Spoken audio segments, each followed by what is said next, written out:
Are you prepared for any kind of disaster that might hit your business? Well, today we're going to have a representative of ServePro of West Riverside helping us to prepare for disasters, because in my experience, most of the companies that I deal with haven't done squat with regard to disaster preparedness unless it's required by their insurance company or the city. So today we're going to be talking to Letty. Hi, Letty. Nice to have you aboard. Hi, Randy. And Letty and I are both part of an organization in Riverside called E-Team. And I know that Letty gets almost more referrals than anybody else in the group. And I think it's because most small companies just don't have a disaster preparedness plan.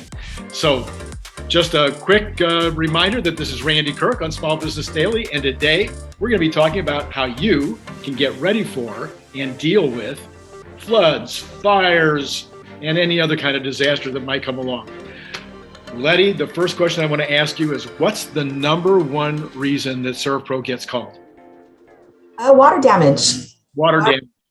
Yes. Always leaky pipes, broken, just any type of water that seeps into your home or from business, from rain, anything. It's always water damage. Yeah, and it can do so much damage so quickly. Yes.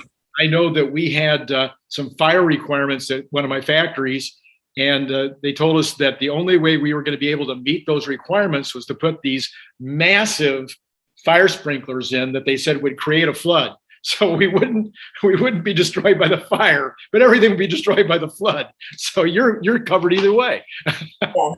Yes. Fire is number two, though. We do get a lot of calls for fire. Most recent, we had one during COVID with a dispensary. Wow. Yes, so a lot of smoke damage to the dispensary. The fire actually took place next door. So a lot of work to handle that because it was a huge warehouse type building. Right, I get you. So fire and flood, what other kinds of things does ServePro cover? What other kinds of things do you do? We also will do a board up. So let's say a window breaks with your business. A window breaks. You mean a criminal breaks in?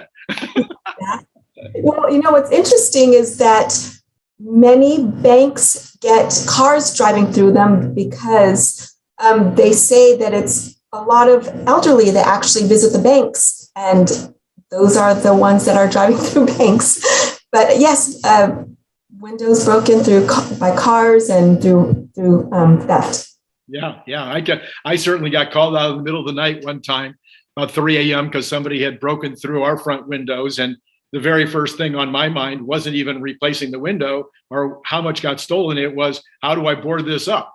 Yes. And at 3 a.m., it's like, who do I call? Yes. In fact, during some of the upheaval that was taking place during COVID, we did get a couple businesses calling us to help board up their windows. So. Right. So, Letty, we talk about the response issue. So probably the number one thing in terms of preparedness for a small business or even a big business would be to have, in the case of Riverside, to have your guys' magnet on their refrigerator, right?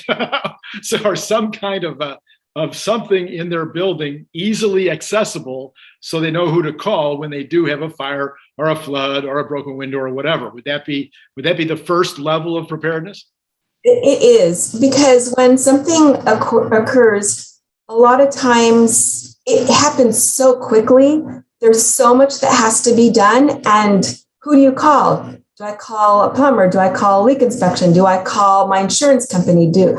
You never know who to call. So it's always the number one thing is know who you need to call. And a restoration company is always the best source because we can come in and provide a free inspection and help you determine what is the next step.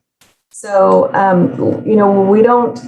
we're not selling a product, but we have to be available when the customer needs us, and they have to know when they need us. So are you open 24/7? Yes. Okay. Calls all day, all night through the holidays. And we did get a lot through the holidays. All right, so that's good. That's good information right there for any business to know that their restoration company is probably the number one phone call to make when there is any kind of disaster, because they're going to be open 24/7, and they're going to be able to do an assessment really quickly and just, okay, here's a friend of ours who's a plumber, or here's who you need to talk to about this particular kind of fire problem. I guess you guys do most of it yourself, like mold stuff and cleanup and rebuilding the walls and that kind of stuff. You do kind of all that stuff. Just not the rebuild. It is actually a future goal of our franchise to get into the rebuilding. We do have our commercial license for that, or contractor's license for that. But yeah, everything that you mentioned we handle, but currently just not the rebuild. But we do work with contractors that if you don't have one, we can refer and recommend one. So, Letty, when we were getting ready for this interview, you mentioned that September is National Preparedness Month, something like that. Tell me what it is. Yes, it's National Emergency Preparedness Month. It happens every September, and it goes in line with 9/11. And it's something that several organizations participate in, such as Ready.gov, usually FEMA, CDC usually has some part of it, and American Red Cross. So a lot of organizations participate in this and try to build awareness and how people, businesses, anyone is ready for any type of disaster, anything that could come your way, depending on where you live. In California, we face fires. We can face flash flooding, earthquakes. So we have a lot of different type of disasters that we can face here, and in Riverside as well. Right. Well, yeah, shake and bake right here in California. So Letty, I know that I give my small business friends a very hard time, that they're, always there's this that they have to do that they should be doing that they're not doing, and I would think that maybe disaster preparedness, except for what the county or the city or somebody, their insurance company requires, like a fire extinguisher, I'm guessing a lot of them don't have any kind of kit set aside. They don't have any plan. Is that what you find? Yeah, and you can kind of see that through COVID when things were shut down, and some business found ways to pick their business back up and continued with their business. Others had no idea what to do or what steps to take and how to continue their business with actual customers walking in. But this is what emergency preparedness does. It really gets business owners to sit down and figure out, what is my plan should a disaster occur? What are the steps? What are the steps for my employees? What are the steps for my customers? And how do I get my product out there? So there's a lot to really think about. And that's why we really push emergency preparedness, because the more you're prepared, the less downtime you have for your business. Yeah, I can imagine that, in a small business situation, you're worried about collecting, your accounts receivable, your sales aren't what you're hoping they're going to be. You've got an employee that just quit, or you need to hire, and right now you can't find any employees anywhere. And then all these things, these are urgent issues that you need to solve by 5 o'clock tonight or by tomorrow morning when you're starting up again. And emergency preparedness is kind of like the old closing the barn door after all the cows have escaped.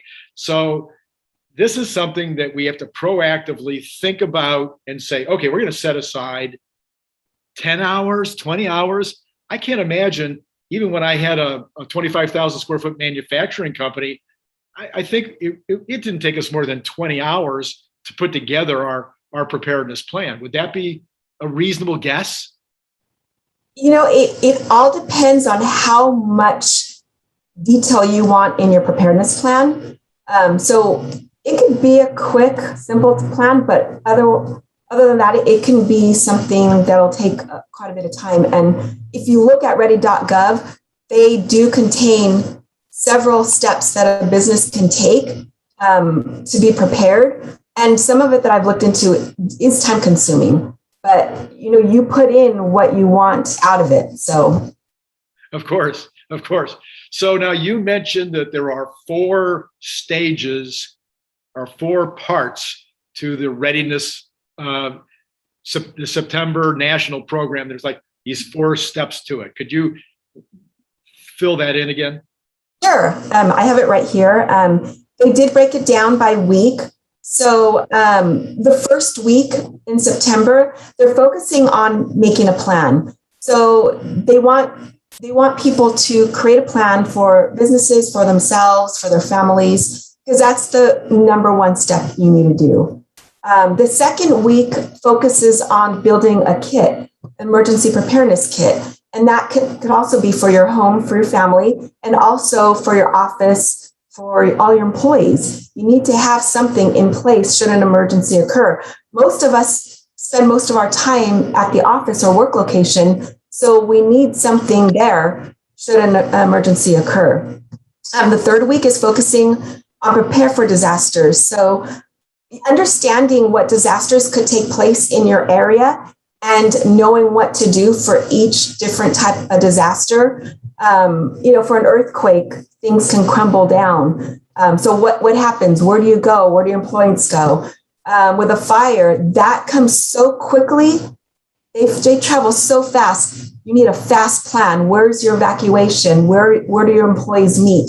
So having those discussions and plans in place are important. And then for the fourth week, teach youth about preparedness. So even if you don't have youth, young, obviously you don't have young ones working for you, but back, for your family, being prepared with your family, and if you have young ones, and even if you're a business, taking part in this initiative, you can work with schools and help prepare schools with young ones.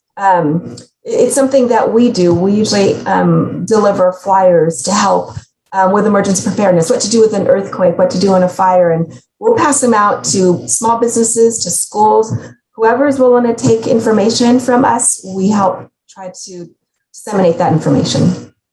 Yeah. So if you're in business long enough, you have all kinds of disasters. And my probably biggest disaster I ever faced was one day sitting out in front of my building while the electric company worked inside to put in a new installation of some wiring.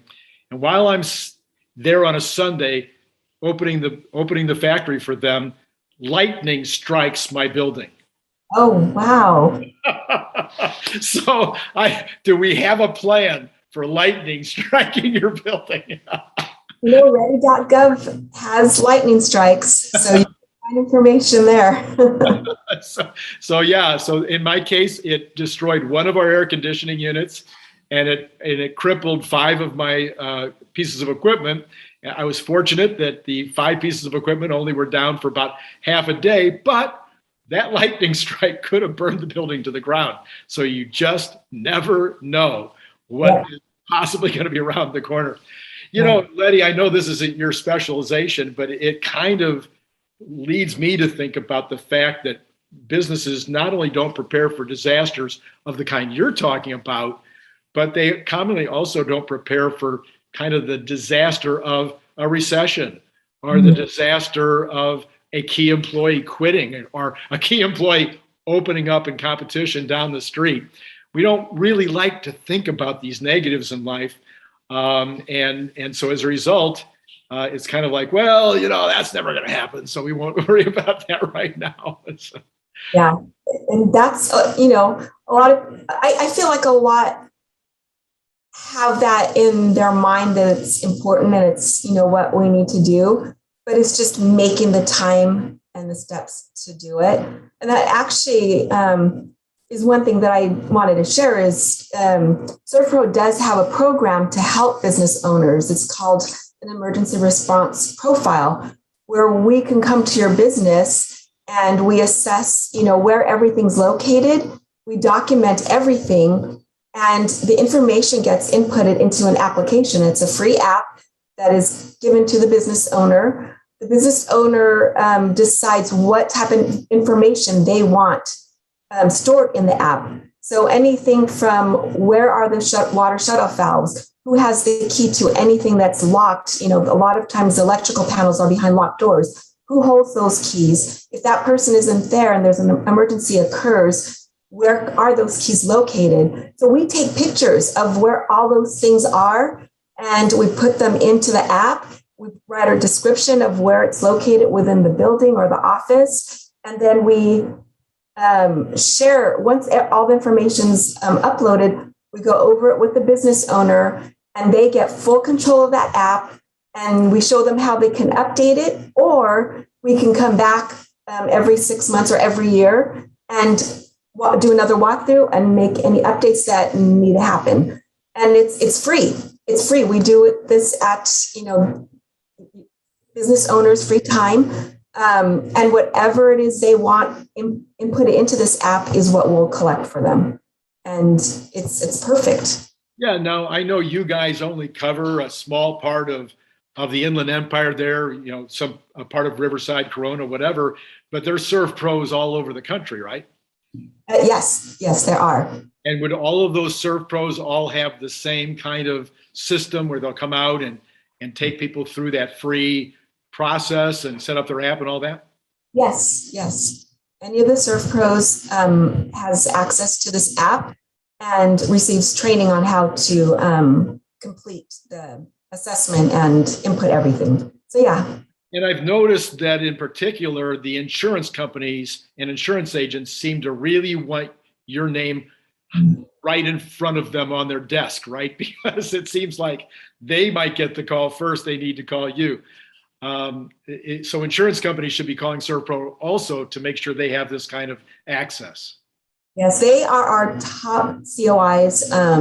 They provide many of the referrals that we receive because they are a lot of the insurance. And I have to say that is a good insurance agent when they work closely with their clients, because a lot of times, the client will submit a claim for, disaster and it didn't qualify. And had they known, they wouldn't have submitted the claim, and now they have a ding on their insurance, which can affect premiums. Or they're not sure if the damage is worth the claim. So when they call the insurance agent, their insurance agents will tell them, don't submit the claim. Let's have ServePro come inspect it. We'll let them know what the deductible is and help determine whether it's worth the claim. So we will help the insurance agent with determining whether we feel it's worth a claim, and then they share the information with their client, or we will, and it's up to the client and what they want to do from that point forward. But it really helps, with the agent and the customer. Yeah, that sounds like a great service. Well, Letty, this has been extremely informational. I even know a lot about your business, and I still learned a lot more than I knew coming in. But I think we can end by saying, look, guys, there are so many things that you need to do to keep your business running well. We know this. I don't want to kid anybody. There's so many hard things that a small business owner needs to make sure are getting done and getting done right. But I think that Letty has shown us today that you're probably 10 to 20 hours of really thinking through and making some plans might be really, really beneficial to you when that disaster, because you will get hit with something, okay? So it's just a matter of when, not if. So this is Randy Kirk on Small Business Daily. Letty, thank you for coming today, and we'll see you next time. Thank you, Randy.